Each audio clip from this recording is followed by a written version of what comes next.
அனைவருக்கும் வணக்கம். இன்றைக்கி நம்ம பார்க்க போகிற சிறுகதை பேர் வெண்ணையும் சுண்ணாம்பும்.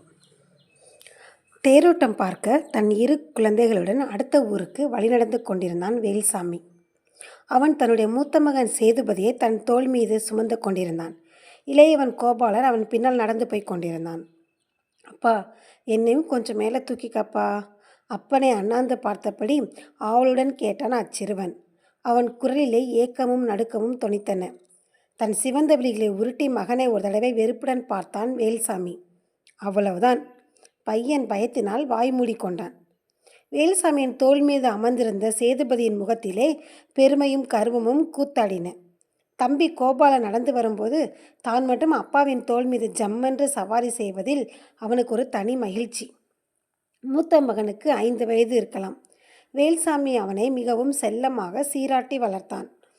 வாத்தியக்காரர்கள் அணிந்து கொள்வது போல வட்டமான சரிகை தொப்பி, கால் சட்டை, நீலக்கோட்டு எல்லாம் அணிவித்து அவனை ஒரு ராஜகுமாரன் போல் அலங்கரித்தான் அவன். அவனுடைய இளைய மகன் கோபாலனோ கந்தல் துணியுடன் அனாதை குழந்தை போல் அலங்கோலமாய் காணப்பட்டான்.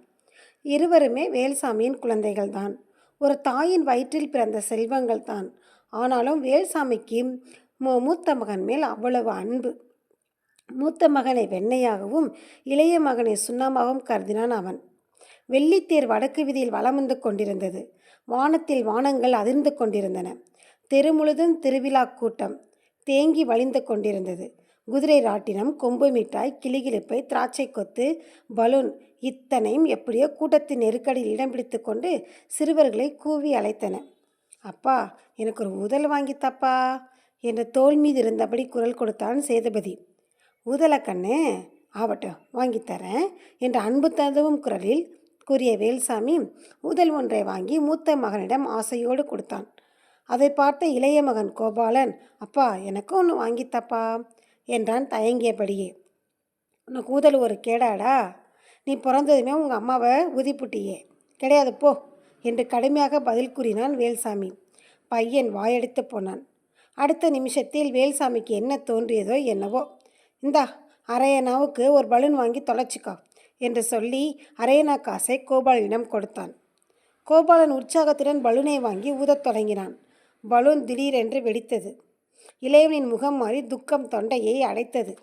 வேல்சாமி அவன் முதுகிலே ஒரு அறை வைத்து, மூதேவி, ஆத்தாளை தொலைச்ச மாதிரி பலூனையும் தொலைச்சிப்பிட்டியே என்று உருமினான். அதே சமயம் சேதுபதி, நைனா, ஊதல் கீழே விழுந்துச்சு என்று சினுங்கினான். போனா போகுதுடா கண்ணு, அழுவாத, உனக்கு இன்னொரு ஊதலை வாங்கித்தரேன் என்று அவனுக்கு ஆறுதல் கூறினான் வேல்சாமி.